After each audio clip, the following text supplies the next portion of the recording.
Let's talk a little bit about understanding the sliding scale of cybersecurity.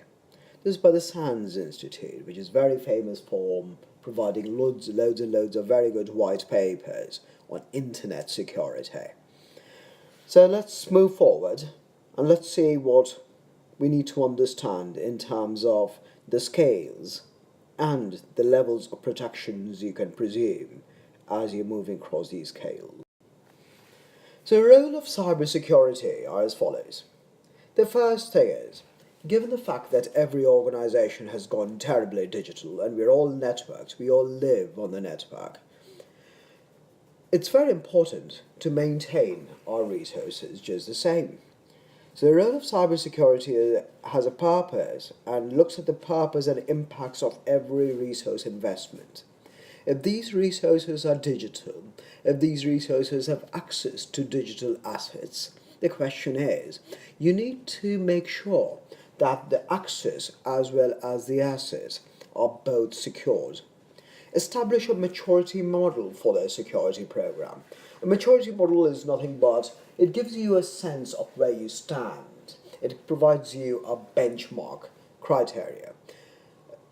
This a maturity model is you've seen that possibly in places like the capability maturity model, oftentimes used for software development, where the maturity model itself is a marker that tells you how mature the entire system is, which is how have you evolved over time to keep up with currency.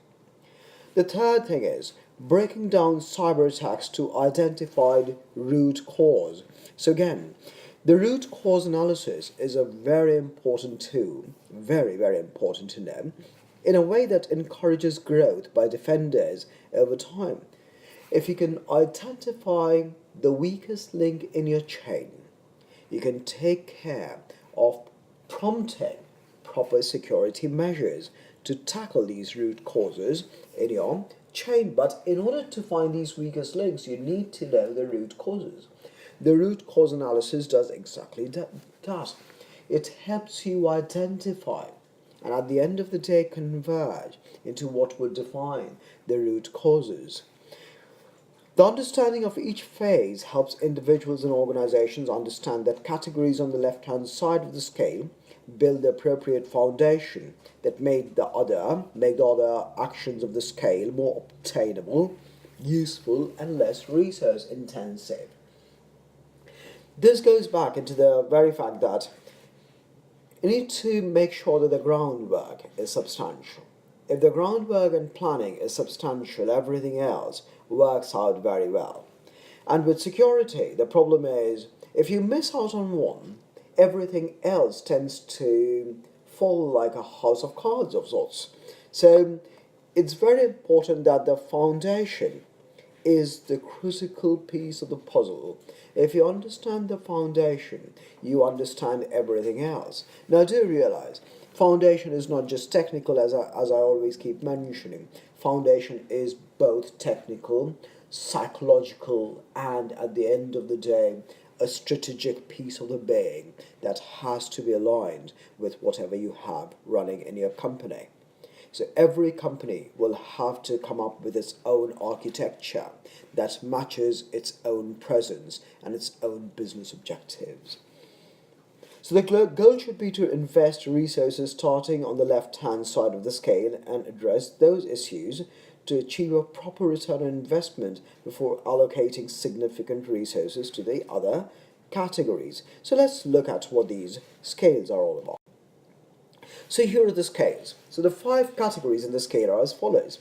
Right to the left, you find architecture. That's the planning, establishing, and upkeep of systems with security in mind. So this is your strategic piece of the puzzle. Knowing what to do based on where you want to go. If your strategy evolves over time, you also should make sure that the architecture and the pieces that follow it also evolve accordingly. So the architecture has to be in place. Now you could think of the architecture as, let's look at a general industrial architecture or a general military architecture. The very fact in terms of where do we protect our data? Where should we have our resources deployed? Where should we maintain bases? Where should we have the national defense centers established? Where should we have certain military decisions being made? What kind of aircrafts and so forth should we invest in? How will the world look like in the next years as we get ready? That will define the architecture. Once that's defined, then you go into something called passive defense, which you start adding systems to the architecture to provide proper, reliable defense and insight against threats without any human intervention, which is how can we automatically create a SANS that would thwart any kind of attacks by default. A good border protection, a good check-in mechanism. You've been hearing about the terrible incident in France with the terrorists, and the fact that one of the terrorists was actually a Syrian refugee who ended up coming into France. A good setup also requires you to make sure that you're providing the right passive defense. We don't always need human intervention, but things can oftentimes understand if the next ping, or the next query, or the next, to a certain degree, incursion is truly an incursion, or is it actually innocuous? The third part of the puzzle is something called active defense. That's the process of analysts monitoring for, responding to, and learning from different sets, more like diagnostics that analysts can try to run and figure out what to do next. The one after that is intelligence, which is as you move forward, you're constantly collecting data, analyzing, exploiting it for information, trying to figure out certain nuances in it. And in military, they use human, comment, and SIGINT. Human is human intelligence, comment is communications intelligence, and SIGINT is signal intelligence. And you always want to combine the two to make a proper decision. Only relying on one is likely to make you fall prey to a host of other type 1 errors, which is you create an error because you end up justifying something that was originally not valid and assume it to be an offense, for which you end up creating defenses that have no returns on investments. And the last is, of course, offense. Understanding the legal countermeasures, self-defense actions against an adversary. First thing is you need to understand how adversaries evolve. In a world of cybersecurity, adversaries are many, and they come in different forms, and every single day it's a cat and mouse game, the very famous phrase that as you come up with the next mouse trap, the mice get smarter. And that is so very true, because every single day a new way of coming up with an attack, a new way of being a confidence trickster, online, offline, that'll open up a system or open up chances of accessing a system's growing. So it's very important to understand who the adversaries are to set up legal countermeasures. So once again, left side of the scale, most important. Once that is done, the next pieces fall in place or should work off the left side. So architecture followed by passive defense, followed by active defense, followed by intelligence, followed by offense. Next one, architecture. So architecture refers to the planning, establishing and upkeep of systems with security in mind. It's very important to understand the real threats that defenders should identify, such as adversaries inside the network, are lost in the noise of security issues, incidental malware, network configuration problems that often comes with poorly implemented architecture. Do understand that architecture is not there only to protect from external threats, but also understand internal possible threats and create a planning system. Think of things like separation of duties, where the very fact that you're always trying to come up with work activities and task activities as roles, where the roles are not such that they could collude amongst themselves. So once again, it's if you think of it, a purchasing manager and a purchaser, the person who sets out a request to purchase, asking is a buyer for a company. The buyer should never be the purchasing manager, because then the buyer could actually collude with a bunch of other vendors and based on certain kickbacks might approve a certain vendor. Now if the purchasing manager were to be separate from that of the buyer, then what the buyer decides has to then go through and validate it by the purchasing manager. If the validation is fine, then the purchase goes through. If the validation doesn't work, the purchase falls apart. So it's an example of separation of duties, just like the way that a person who's possibly coding a database or setting up a system as a systems administrator should not also be a network programmer, because then you're suddenly coming up with real threats that are inside the network, but you can't protect yourselves against, mainly because you haven't had a good, well thought out policy in the process. Then do design it with your business and scenarios in mind. Every business, there isn't a single standardized, made for all mechanism in architecture. Understand where your business is going. What amount of field service agents do you have? How much of field sales do you have? Where do you need to access the network? What sort of resources do you need to access the network from various different places in the world? So rather than aiming to defend against an adversary, the architecture should accommodate normal operating conditions and emergency operating circumstances. This could include accidental malware infection. You could be in some place where you're having to use a particular, assume it's a third-party system, where you're accessing your network from which you're downloading a document. Now, if the third-party system itself had some malware in it, there's a likelihood that a worm or a virus could have crept into your document that you've suddenly saved into your USB drive and carrying with you.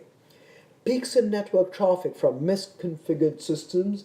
Anytime you have peaks in network traffic because you haven't been able to understand what demands are on your network and how to balance the load and how to deal with spikes, you're likely to open up or flood, very much like a SIN flood, where you're suddenly opening up ports, you're suddenly running out of memory and creating 50 other problems based on that.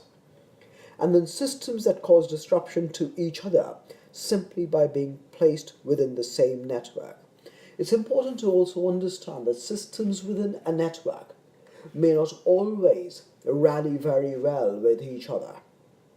If the rallying is problematic, and assume the fact that you're suddenly running a system with two resources that are so competing for either memory space or a particular addressing space, and something goes wrong and suddenly something crashes, you're actually left in the dark. So it's very important to understand those parts of the architecture. A secure production, acquisition and implementation of the system is another key component to the architecture category. So you need to understand how to produce, acquire and implement the system, right? It's important to secure each element in the chain to ensure quality controls are put into place. So here are the sample architecture models.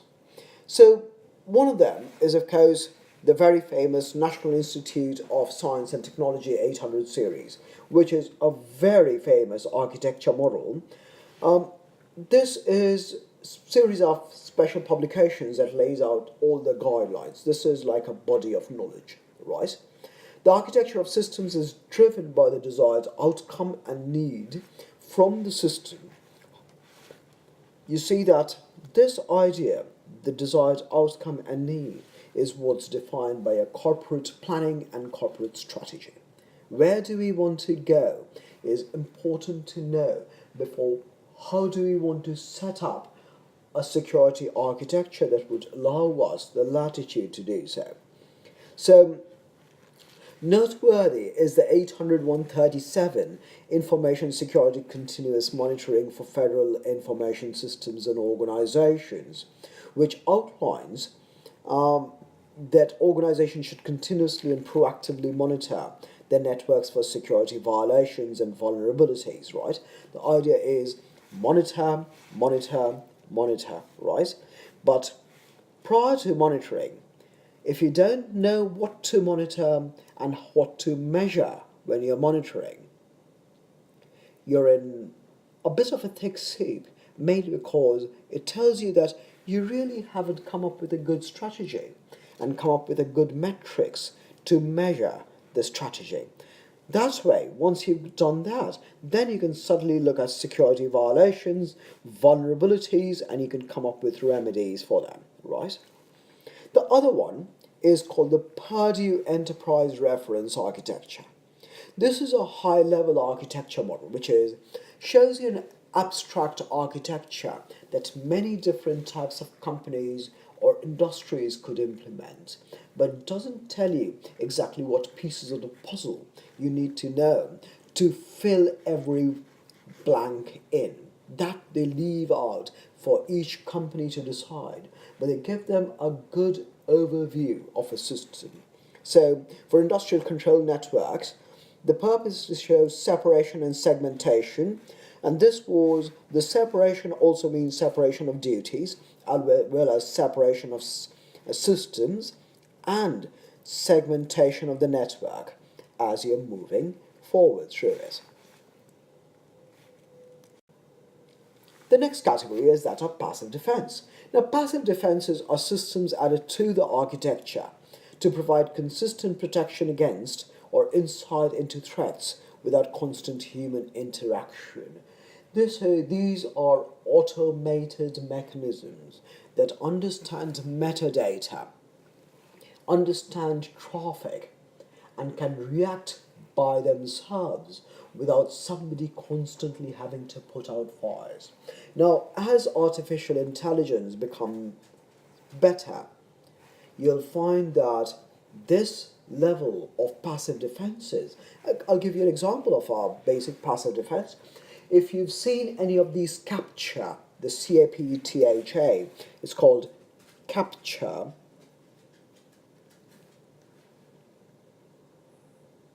I think it's called CAP's capture, which allows systems to create visual renditions of mixed numbers and letters that you have to identify in order to query a system.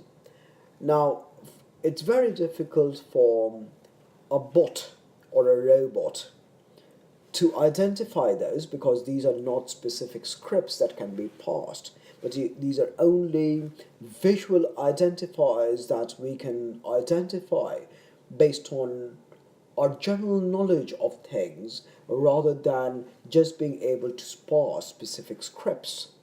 So, for example, a capture that looks like 4, 7, 3, 2, 6 is likely to be missed by a robot, but a human could possibly identify as 47326, and suddenly the system will let it in.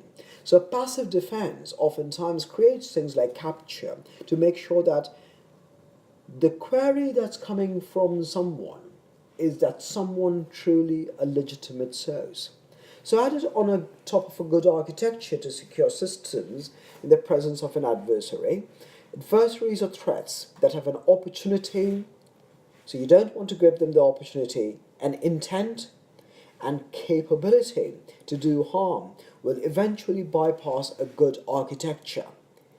Therefore, you need to have passive defenses. So sample systems that get added to the architecture, these are the passive sample defense systems to add protection to assets, stop or limit. So you can't always stop it. You're sometimes trying to limit it so that it gives you some breathing space to make a proper incident response planning decision. Reduce the probability of interaction with a threat. To give insight into encounters with threats would be firewalls, anti-malware programs, intrusion detection systems or prevention systems, antivirus, and similar traditional security setups. So you've got multiple pieces that are automatically, you're creating policies and embedding those policies in them, such as don't allow packets from these areas, don't allow more than these number of packets, don't allow someone to visit a certain site. These are oftentimes passive defense systems. But these systems require maintenance, tuning, turning, and taking care over time, and not constant interaction to make the systems work. So recommended passive defense model. Defense in depth is one of these models. It's one of the foundational concepts for applying passive defenses on top of the architecture of systems in the defense in depth model. The model is a high-level approach to ensure passive defense systems are included throughout a network. It's important to reiterate the fact that you can't have defense systems in only one part of a network and be happy with it. It's an all or none rule typically. You should try and implement defense across every part of the network.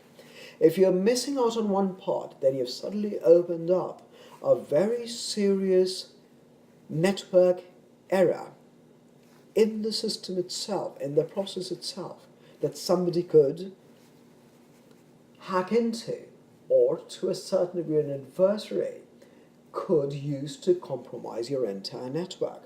So it has to be a total defense, not a partial defense. It also ties directly into the concept of adversary attrition by layering defenses in a way that adds to the time and effort adversaries must use to achieve their goals.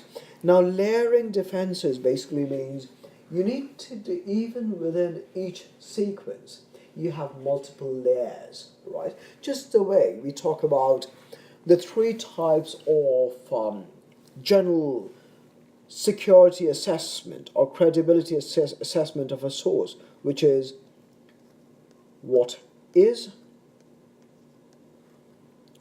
what has, and what knows. What is biometrics, what has, a document, a passport, what knows, something like a password. That's an example of even creating a layered set. That's a very basic example. Other layered sets could be creating it within a folder setup, a mechanism to store things, and all these bits. So this requires that defenses that is layered is not simply the same technique or circumvented in a way which in return does not deplete an adversary's time. So the minute you've got multimodal setups, multi-layered setups, and multi-sequential, so once again, multimodal, modal, multi-layered, and multi-sequential.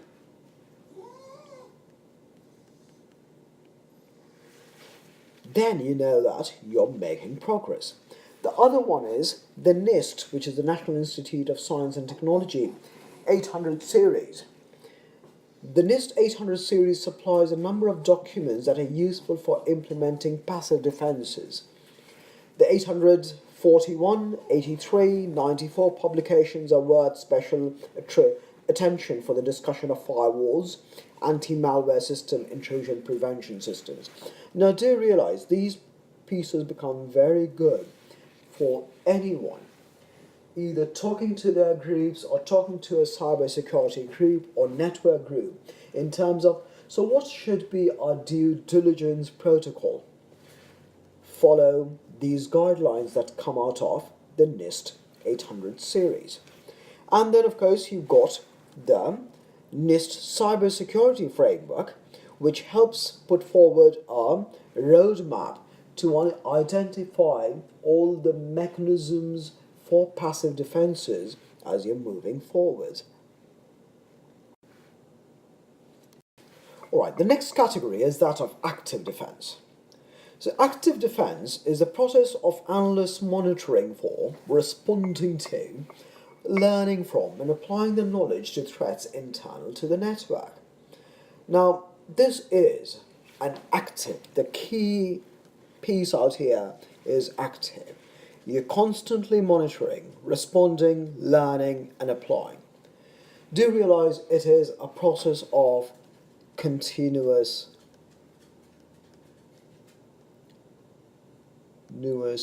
improvement.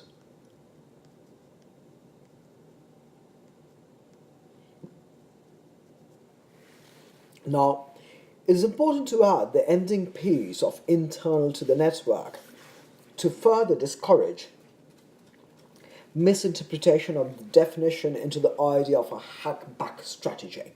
So you're trying to actively manage your defense, both internal and external to the network. So analysts that fall into this category include incident responders. So incident responders, we talked about incident response planning, once again, IRP, incident response planning. How to respond to an incident, how do you follow an escalation, how do you move that escalation and get it resolved. Malware reverse engineers, which is once malware has been posted into the system, how could you reverse engineer it to firstly find the signature and secondly to also stop it from happening later. Threat analysts, analyzing different threats from different sets. Network security monitoring analysts who will look at loads and loads of NTP and SNMP packets and so forth to see where things are happening. Other security personnel who utilize their environment to hunt for the adversary and respond to them. The focus on analysts instead of tools brings about a proactive approach to security that highlights the intention of the original strategy, maneuverability and adaptability. The idea is active defense has to be maneuverable, which is it has to be flexible, and it has to be adaptable, which is it should be able to reconfigure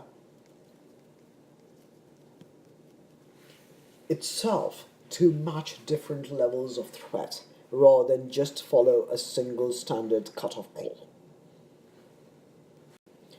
So recommended active defense models. The active cyber defense cycle is a model created by the author and is a paper in the subject of SANS ICS 515. Active defense and incident response course it's a continual process of 4 phases of actions that defenders can take to actively monitor for, respond to, and learn from adversaries. The 4 phases are as follows. The first one is threat intelligence consumption, asset identification, and network security monitoring, incident response, and threat and environment manipulation, right? So, threat intelligence consumption is basically understanding and being able to figure out all the intelligence and information you require to understand the threats. Asset identification is understanding which of your resources are going to be most impacted by any of these threats.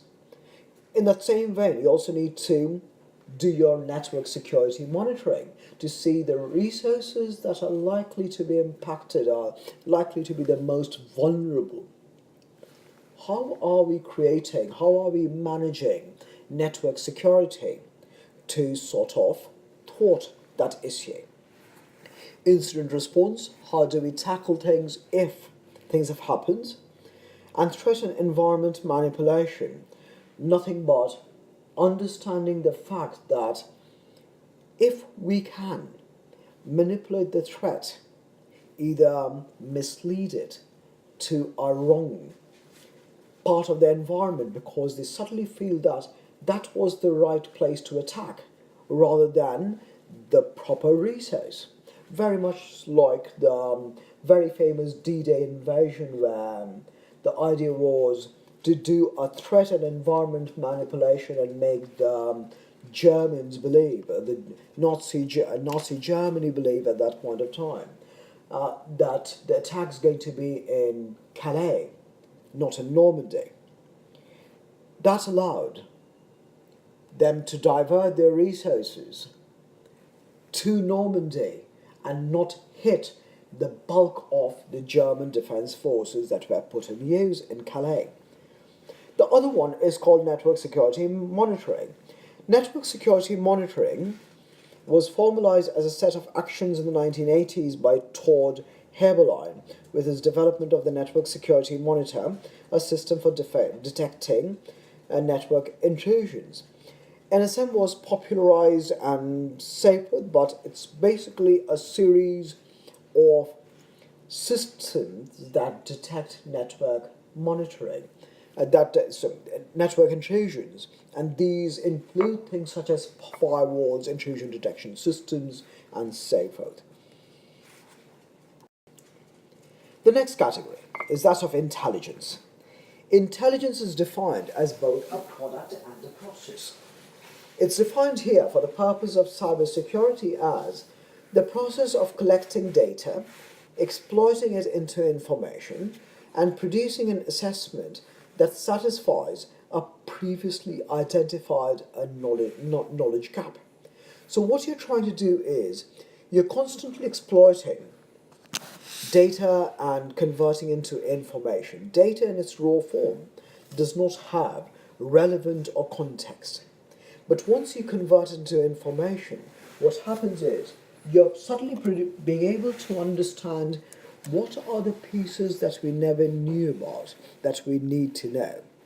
But do realize, tools do not create intelligence.